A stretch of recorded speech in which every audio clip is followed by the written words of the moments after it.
So my strategy in... Baka mayari tayo sa Iraqi. Oh, sige. I have spent more than my budget.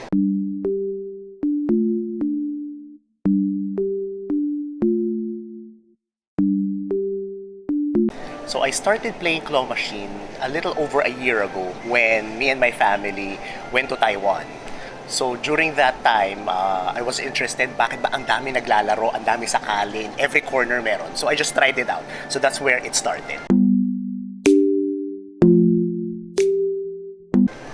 The first prize that I ever won was also in Taiwan. Surprisingly, I was able to get a large size Lulu pig plushie, yung pink na plushie na may bib. So dun siya nagsimula, and then yeah, that got me really interested in playing claw machine.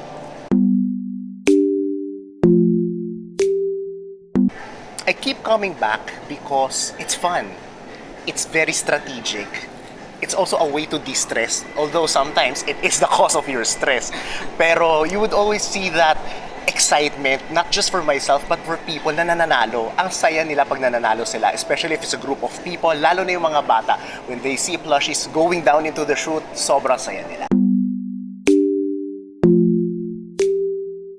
So my strategy in checking the claw machines is first checking if other people are playing. Try to find out kung may kagat yung machine, and then identify kung pwede rin ako maglaro. If may kagat or it can move the plushie, then I also will try that out. It's really hard to tell. There is no set number of plays before a payout comes out. What I just know is that if someone just recently won based on payout, it's more likely that the machine will reset. So in assumption that the machine would reset for, let's say, 20 or 30 plays, that means that I'm back to zero. So I will avoid that machine. I prefer the skill base.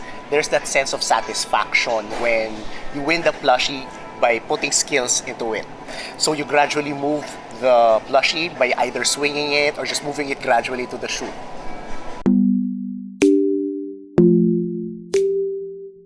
I would probably say like a little more than 6 months. I watch a lot of YouTubes. I get feedback from different players. Heck, I even went into an opportunity with Res, shout out kay Res, that tinuruan niya ako paano mag swing technique sa #1 claw machine, so shout out sa ganun. But yeah, sorry na. na. Is there anyone in particular aside from Flores na naging sa'yo? Helpful? Yeah, it's very helpful when you see other people play. First, you watch those field reports by other people. You get to find out na merong mga plushies in this location. So this is shout out to Candy. I also isa pang shout out sa mga regular na nakakasama ko dito sa time zone, which would be RK Duo, Action, and Lucky Grabber. How would you differentiate yung differences ng mga machines from arcade to arcade? How would you describe each one of them? It varies depende sa strength ng claw. It also varies, of course, in terms of the plushies that is available. So, let's go to the more obvious ones, yung strength ng claw. Yung strength ng claw would just give you an idea kung malakas ba siya, minsan hinahaplos ba siya, does it even have the capability to at least move the plushie from one position to another. So that's how I identify the differences. Ano yung strategy mo for each arcade? Do you have that like, yung technique Okay. for each? So for strategy, let's first go to time zone. It's very popular. Sa time zone, most of the time, if you come in the morning, nakapack yung plushies in a very good way at more or less mataas siya above the chute. So that means if you just flick the claws around the plushie, mas madali siyang mahulog. Now, for other locations, say Tom's World, you would need a little more skill base or patience on that one because the plushies, so rather the claw, is a little weak. Sometimes hahaplosin niya lang bibitawan or the floor is madulas. Sa Q crane, I would recommend Mega Mall for Q cranes. That's where normally the claws are much better compared to other locations. But yeah, I also try to check different locations so I can identify which places I would like to frequently go to. Can you rank yung mga favorite na ano? Baka mayari tayo sa ranking. Oh, sige. Ranking. Ranking. Sige. From yung mababa muna. Top. Sa location ba or the arcade? The arcade. The arcade. Okay. So based on ranking, I would say lowest sa akin would be World of Fun. I hardly get to win anything sa World of Fun. Next would be maybe Tom's World. Tom's World because Payout base. may payout base, or again, I probably won maybe 4 or 5 plushies lang around that place. Next would be your Quantum because way before, maybe 2024, ang dami ko nakukuha sa Quantum. And then of course, right now, Time Zone, specifically because they are releasing Pokemon plushies. The big ones, they have the large size and the XL ones. So those are challenging. Plus the fact that mas nagbibigay yung machines nila. Anong pinaka-favorite branch mo when it comes to Time Zone? My favorite Time Zone branch is Mall of Asia. Next. Then after that would be Mega Mall. Q Crane Mega Mall, to be specific.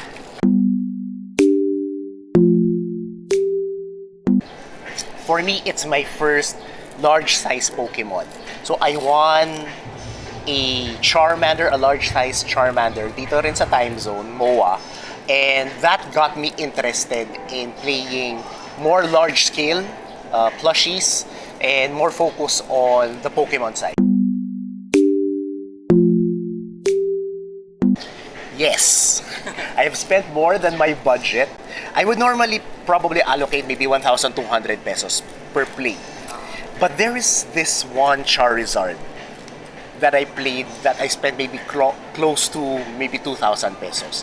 The reason for that is I saw a Charizard before in Greenbelt. I played it and then I gave up. Then after 3 plays, another set of people played it and they got the payout. So sabi ko sarili ko, sayang yun na, 3 plays na lang. So when I found out that there is a Charizard in Gateway, Cubao, naglaro ako, pumunta ako doon. I think the bad decision that I made was I was there early in the morning. So kaka-reset lang ng machine. So I played maybe more than maybe 2,000 pesos, but I did get a payout for the Charizard. I finally got it, but I've spent way over than my usual budget. My advice is watch a lot of YouTube. Look around how machines are working. Get tips from people who are familiar with the game. And allocate time and patience plus money if you're going to practice.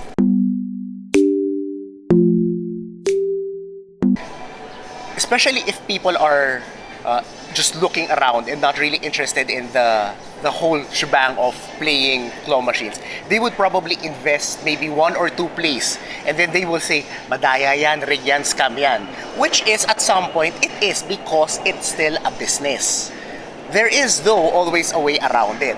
So again, like I said, you take a look at the different videos that's out there, get tips from people, and try to learn because there is a way around it. But always remember that keep yourself abreast in terms of the budget that you have so that you don't go over because it tends to be expensive if you're just there for a very long time. I would choose a claw machine with all popular characters. So any character na makuha mo is a good win, is a great win. It could be anything from anime. Pokemon is popular right now. We see a whole lot of Sanrios. I want more Disney. I want more Disney to be in those in that claw machine. Does it matter kung license or hindi? For me, it doesn't because if it's licensed, more likely there's that certain pride to it, especially kung ibibenta mo. Pero kung i-decorate mo lang naman sa bahay or pabimigay mo sa mga pamangkin mo, then it doesn't really matter if it's licensed or not. And it would have to be very expensive. Exactly. Yes. So at this point, it's all stuck in my house.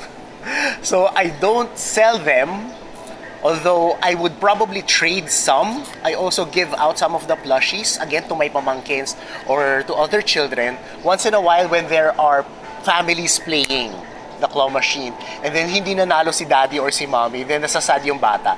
Minsan binibigay ko na lang yung plushie because ang saya ng bata eh. And again, the plushie doesn't really, it doesn't symbolize you the winning part, but it's more on the exciting part. But the idea that you're able to give a plushie to a child, sobrang saya niya, nakakatuwa panoorin.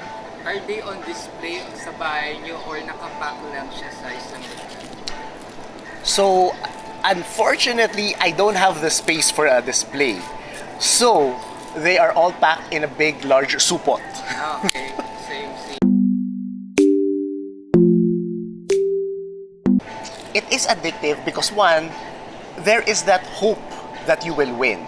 Second, the environment is very inviting. Ang saya ng music, makulay yung lugar, and once in a while, ang daming tao mo nakakasamang naglalaro. So it's very inviting. It's very childlike. Nakakabalik yung feeling na paglalaro bilang bata.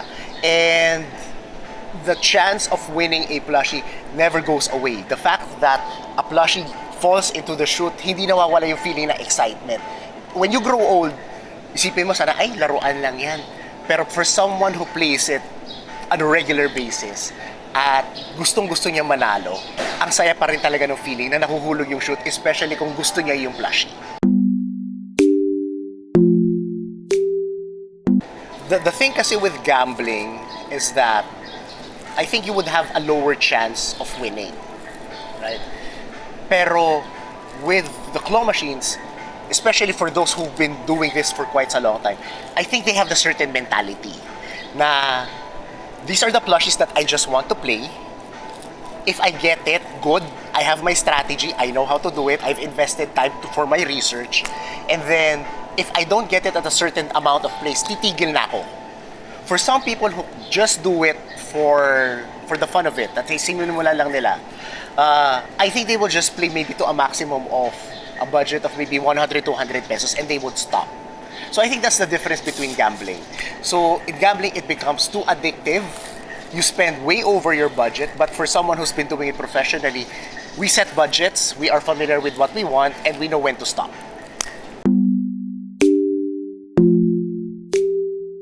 So for me, it's a combination of both. It's thrilling kung mananalo ka. Because again, you work for it.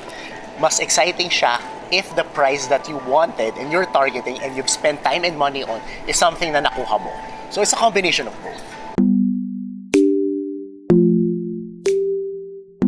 So I'm mainly in TikTok. So you can look for me. My name, you can search for it as cluster_Carl. So all on TikTok. Or just all on TikTok. Any plans of going to YouTube? None at this point. My skills in editing is not yet there. So I'm just relying on TikTok at this point. Any parting words? Enjoy playing claw machines. It is a fun game to play with, especially with your friends and your family. There is always that excitement when you win a plushie and try to build a community with other people because it's so much fun to share information and trade plushies with other people.